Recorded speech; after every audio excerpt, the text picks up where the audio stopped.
Hey there, thanks for listening and welcome to the Marketing Matchmaker podcast. If you're looking to grow your business, increase your revenue, and scale your impact, all while staying true to who you are and the people you serve, this is the show for you. I'm Jennifer Tamborski, digital marketing strategist, fractional CMO, and founder of Virtual Marketing Experts. My team and I work with 6- and 7-figure coaches, consultants, and online entrepreneurs who are tired of playing the guru game of one-size-fits-all marketing. They're ready to create a business and marketing strategy that actually builds relationships with their ideal clients, creates massive shifts in their business, and rapidly increases their revenue. As your marketing matchmaker, I'm going to help you find the perfect marketing match for you.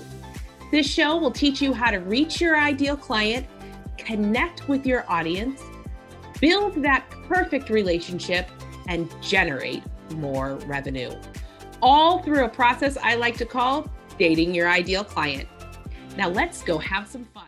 Hey there, welcome back to Marketing Matchmaker. I hope that you are having a fantastic year so far. We're getting close to the end of January, and I found something interesting this last week. Did you know that last week, on the 17th to be exact, was Ditch Your New Year's Resolution Day?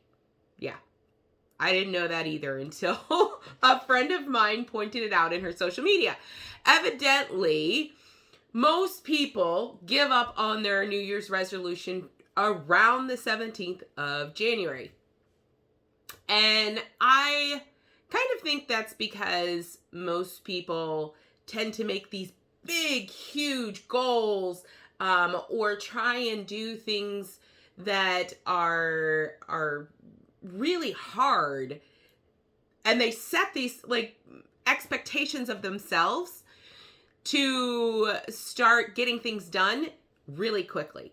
And they give up within a couple of weeks. Before they even really get started too far into it, they've already given up. I have a feeling that this has more to do with mindset than anything else. However, one of the things that I've noticed is this happens in beyond the New Year's resolution kind of thing, right? Oftentimes I see business owners start their marketing and they start with these big, huge plans. And they give up before they even get on the field, as they say in football. I once had a potential client come to me, and they had started marketing, and they legitimately had only been open in business for 90 days. And they were already ready to give up on their marketing. They had barely run ads. They ran ads for 7 days, and then they were convinced it didn't work. Here's the reality. They didn't give it enough time. And I think that happens a lot in our personal life and our business life. People set these expectations that are unrealistic and that they can't meet, and they give up on them well before they even have any data to sustain whether or not it worked, right? I know I've talked about in the past data a lot because I think it's really important looking at what's working, and rather than throwing the baby out with the bathwater, as they say, really look at the data and see what tweaks we can make in order to make the marketing and the campaigns better. If you get the information, so let's say you're creating a new marketing campaign and you give it a couple of weeks and you say it didn't work. Here's the thing. Number one, 2 weeks is not long enough to decide whether marketing is working or not. I mean, quite honestly, 2 weeks isn't long enough to decide whether your New Year's resolution is working or not. It takes 45 days to even create a habit. So 2 weeks, not enough time. I know it probably to a lot of business owners feels like they've given it a long time to work. Most likely they haven't. But what 2 weeks can provide you is a little bit of data. And sometimes, depending on how much money you've poured into the campaign, it may give you a lot of data. It gives you some information about maybe what you need to tweak. So if you're running Facebook ads, say for 2 weeks, you will notice what ads are working, what copy is working, what headlines, what images, what video, those kind of things. Or if the ads are working great and people are landing on the landing page, but they're not doing anything else, you also get to look at that and start assessing what's working and what's not on that page. And there's all kinds of ways to gather that data. But that is incredibly important when it comes to running marketing or life in general. Rather than completely giving up on your marketing or on your New Year's resolution, let's look at what you've done so far, what you can keep, and what tweaks you can make in order to really make that successful and make your business and your life successful. So I am encouraging you to toe the line, hold space for your marketing or your goals or whatever it is, and really look at what you've been doing so that you can assess and make pivots, small or large, rather than completely giving up. Last week's episode, I was really talking about going back to the basics, and that's really what this rant was about, right? It's about really drilling down into the basics of what it is that's working and what's not working. And when you are doing that, and your basics, one of your large basics should be your data when it comes to your marketing. So when you're looking at your data and assessing what is working and what is not, you really do have a better foundation to pivot on, right? The whole point of business is learning what to do and what works and doing more of that, right? There's a statement out there to fail faster, to fail forward. It's not really failure. It's all about learning what didn't work so that you can do more of what actually worked. So on the train of thought of going back to the basics, I actually wanted to focus most of this episode on a marketing mythbuster. So we are definitely going back to basics on this one. So, marketing myth, webinars are dead. In general, there is always a grain of truth when it comes to a myth. So, for this one, there is definitely a bit more than a grain of truth. The truth of the matter is the way businesses, and especially online entrepreneurs, coaches, consultants, course creators, have been doing webinars in the past is dead. However, the idea that a video recorded training won't grow your business is definitely a myth. The way webinars have been done in the past can be considered a little old-fashioned, or a lot of them have been done in what they call the bro marketing approach, right? Which is a whole lot of sales and very little actual content. And that is what is dead about webinars. Not to mention the fact that over the course of the last 2 years, people have spent a lot of time online doing Zoom calls and that kind of thing. So the length of time a webinar is also needs to be taken into consideration. So some of the things that we really want to change when it comes to creating a lead magnet, a webinar-based funnel, are things like, well, first, the name. Seriously, stop calling it a webinar. The name webinar is not sexy. It is not something that somebody wants to attend. Generally, a webinar nowadays is something that they do in corporate, and nobody wants to go to that. It's kind of like having a meeting, right? It's not fun. So rather than calling it a webinar, rename it in your marketing to a masterclass or a training or something along those lines, something that's going to entice your audience to want to come, to really want to learn what it is that you're teaching. Even though all of us that are signing up for it still know it's a webinar, we still want to go to a training or a masterclass, and we never want to attend a webinar. So change the name of it, number one. 2 is the length of your training. At this point, we sit around a lot already online, and we're already doing a lot of Zoom calls, and we're already doing a lot of our own trainings or whatever that may be.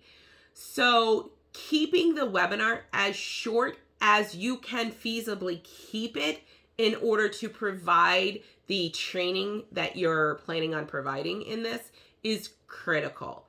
Honestly, if you can keep it 25 minutes or under, that would be ideal. However, do your best to not do more than 60 minutes. I am telling you right now, you are going to have people bounce if you have a training that is longer than an hour. If your training needs to be longer than an hour, split it up into days, my friend. Do something else than to have it all bunched up into that time period. The setup is step 3, where I'd like you to focus. So here's the thing about past webinars.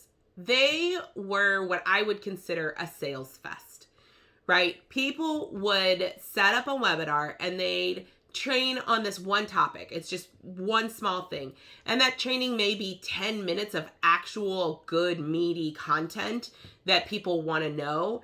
And then the other 90% of the time is going to be them selling, whether that's telling case studies or selling their service or giving them reasons on why to buy, whatever. The rest of the time is spent selling your product, service, or solution. And people have really gotten tired of that. When they sign up for a masterclass or a training, they expect to actually learn something.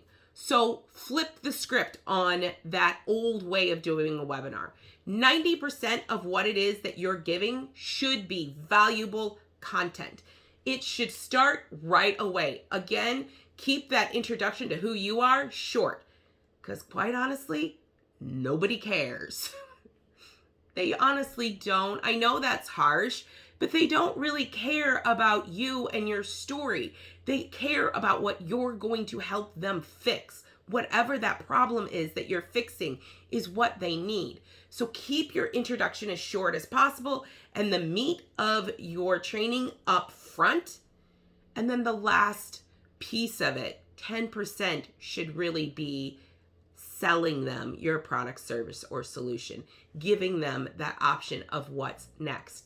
Because that, let's be honest, how many trainings have we taken that were like, that was fantastic information, and we've never done a dang thing with it? That's the truth of what happens when people take webinars. It happens. That's why they hire you. It's to help them implement whatever it is you're selling. That's why they hire you. It's not because of the sales fest they got during the webinar. So the more really great, juicy content you can give them with a minimum of sales, the better you're going to have as results, because they're going to learn to trust what you have to say and be able to take something away from that webinar. Another thing I'd like to suggest is adding pre-work to your webinar. I've seen a lot of my clients do this, and it is working really well because it really sets that stage for the webinar itself. So having them complete an assessment or fill something out or something along those lines prior to coming on the webinar really does help to get them focused on being in the webinar. Make sure during your training that you're giving them really actionable items that they can walk away from your training and make some changes in their life, that it's going to actually create some difference. Giving people small wins that they can do on their own is going to make them more likely to come back to you to implement the rest of your program, which will really help to establish that you know what you're doing. And that's the whole point of the webinar, is to establish you as the expert in solving your ideal client's problem, right? Because if you can't solve their problem, they don't need you. So establishing you're the expert and that you can show them how to do it in a way that they could even implement themselves will really help to establish you as that expert to somebody they want to come back with, work with on an ongoing basis. And here's the last thing, and this one's just a pet peeve of mine, but it is annoying. Stop trying to make them think that your webinar is live if it's pre-recorded. We can tell.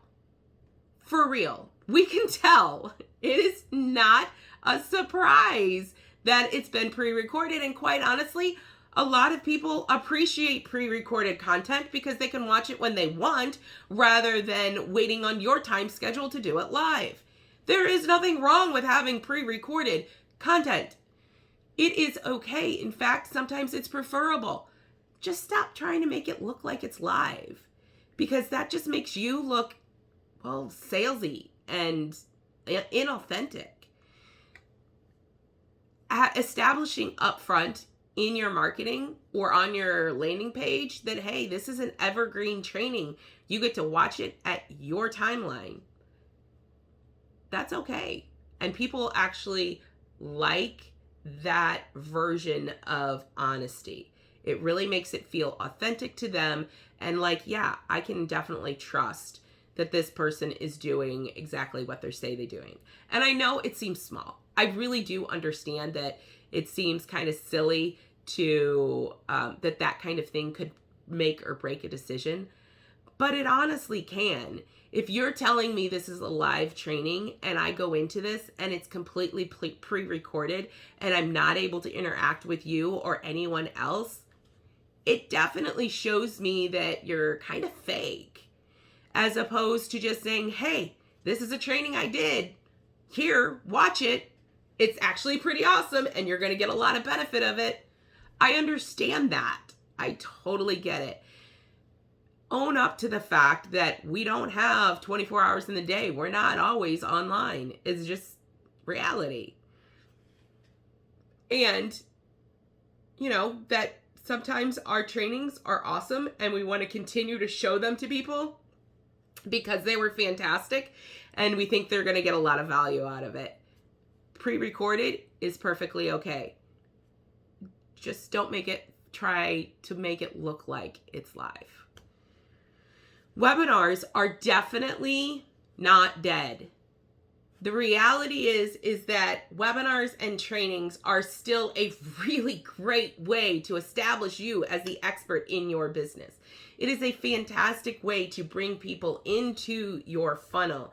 And if they're done right, you can make a huge ROI with them. I mean, reality is, I have my clients, that's one of their top of their funnels. Almost every one of my clients has a webinar as the top of their funnel because they are so effective. Now, we may call it something else. We may call it a masterclass. We may call it, a training. We may call it something completely different depending on the client. But it's always a webinar. So webinars are alive and well. However, the way we approach a webinar should be new and authentic. And this is what's really going to help you to grow your business, increase your revenue, and scale your impact. Thank you for listening to the Marketing Matchmaker podcast. If you enjoyed this episode, I would love to hear your feedback. Please head over to iTunes and leave a review so we can hear from you. And if you are a coach, consultant, or online course creator who are looking to grow your business, increase your income, and scale your impact, Connect with me at yourmarketingmatchmaker.com. I look forward to hearing from you.